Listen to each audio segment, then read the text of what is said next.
Hyvää huomenta. Nyt on sunnuntai-aamu. Kello on 9. Luonto on herännyt.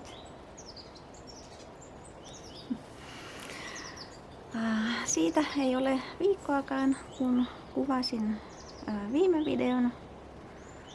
Mutta että nyt on tosiaan kelit lauhtuneet ja vähän vesisateitakin tässä jo ehti tulemaan. Olin tässä välin Ahvenanmaalla muutaman päivän työreissulla. Mutta onpa kyllä taas ihana palata takaisin tänne omaan piilopirttiin ja luonnon rauhaan. Vietin viime yön tuolla Kodalla yön pitkästä aikaa. Ja se on kyllä ihan parasta palautumista noista reissuista. Mutta että huomasin, että siihen oli retkahtanut lahokoivu Kodan päälle, mutta että se oli onneksi jäänyt sinne tukipuiden varaan. Ja no, täytyy koittaa yrittää työntää se siitä myöhemmin pois. Nyt se oli jäätynyt kiinni maahan. Tai sitten sahata, jos ei saa työntämällä. Eilen, kun lämmitin mökkiä,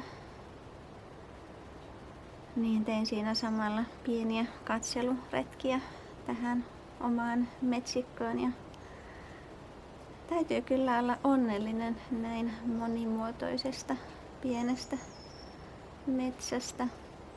On paljon lahopuuta, pökkelöitä, eri-ikäistä, eri lajeja ja on ryteikköä ja kaunista sammalmätästä. Ja lisäksi myös ihan kunnon kokoistakin puuta alkaa olemaan. Ja eikö se Pentti Linkolakin ole aikoinaan sanonut, että metsä on vasta metsää, kun eivät käet yllä rungon ympäri. Niin kyllä täällä jokunen sellainenkin puu jo löytyy. Vaikkei tietysti minun käsien ympärysmitta ehkä vastaa samaa mitä Linkolalla, mutta kuitenkin metsän vanhimpia ja viisaita. Ajattelin nyt keväällä tehdä niistä pökkelöistä joku sen tekopesän hömötiaisille laittaa roikkumaan johonkin sopivaan kohtaan, niin kun kerran niitä hömötinttejä täällä vielä sentään on. Mutta joo, tuli nyt kuitenkin mieleen, että voisin sen avannon tehdä. Nyt kun jää varmasti kestää, kun oli sen verran pitkä pakkasjakso. Ja jos sitä ei nyt tee, niin ei sitä ehkä saa tehtyä sitten enää myöhemmin, koska vesi kuitenkin nousee ikävästi tuohon jään pinnalle, kun ensi viikollekin luvattu ihan kunnon sateita.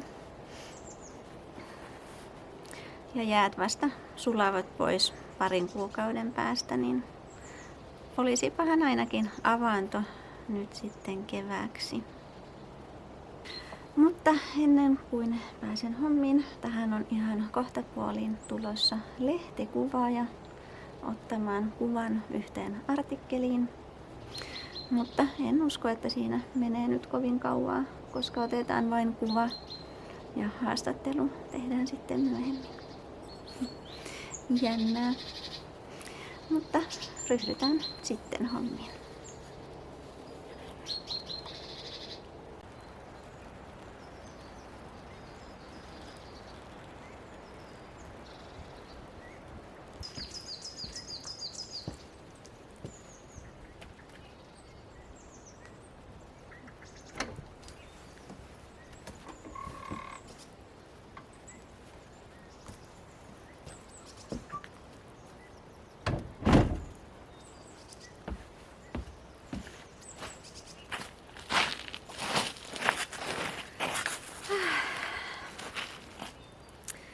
Noin.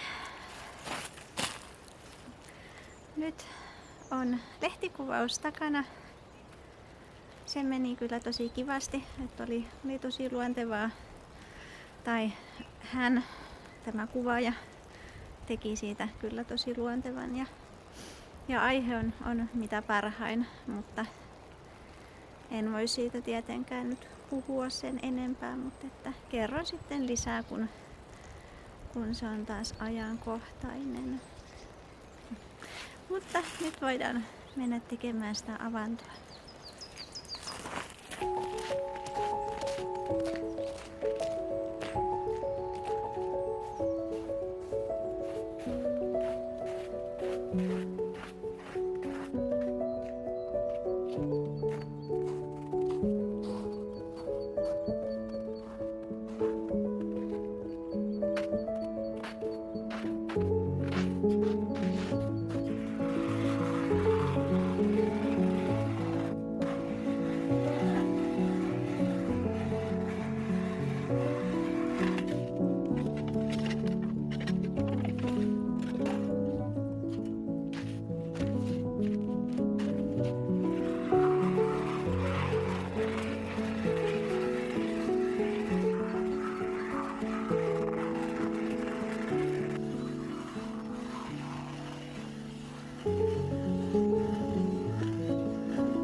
Tämän verran siinä on suurin piirtein jään paksuus.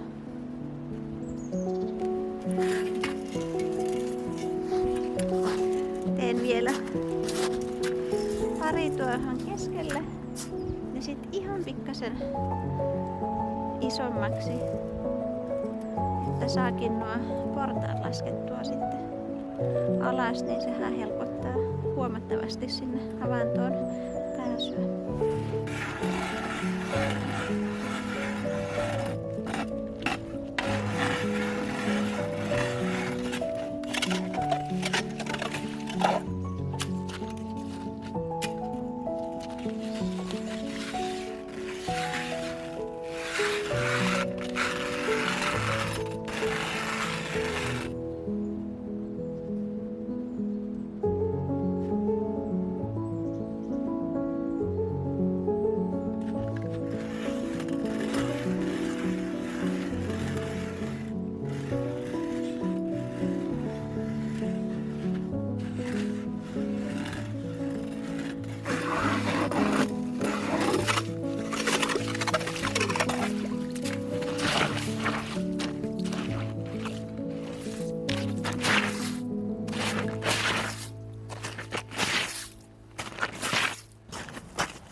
On kyllä helpoin kairaus ikinä. Nyt siinä on aika monta epämääräistä reikää, mutta katsotaan sitten, saadaanko vielä sahattua. Se on myös aina oma hommansa, mutta luulenpa, että sekin menee ihan helposti. Mutta käyn eka syömässä, niin jaksaa taas jatkaa.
on syöty. Jaksaa mennä sahamaan. Aamu oli niin kaunis ja melko aurinkoinen, mutta että nythän on jo ihan täyspilvet ja tuuleekin jonkun verran. Ei kyllä paljon huvita tällä hetkellä avaantouinnit, mutta lämmittää sitten sauna ja niin eiköhän se siitä.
Noin.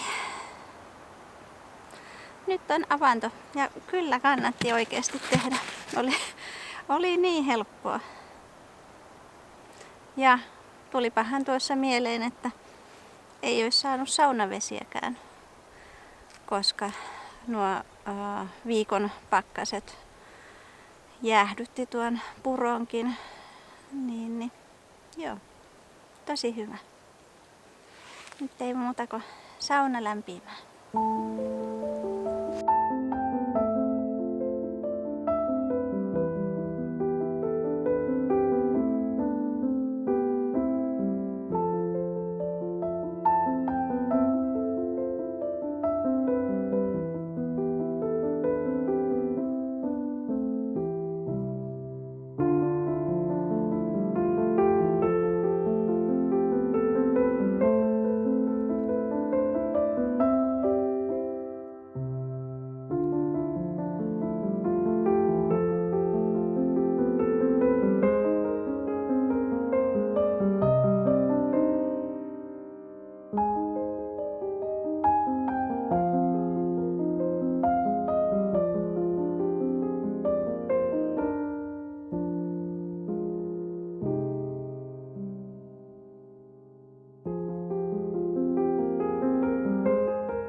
Thank you.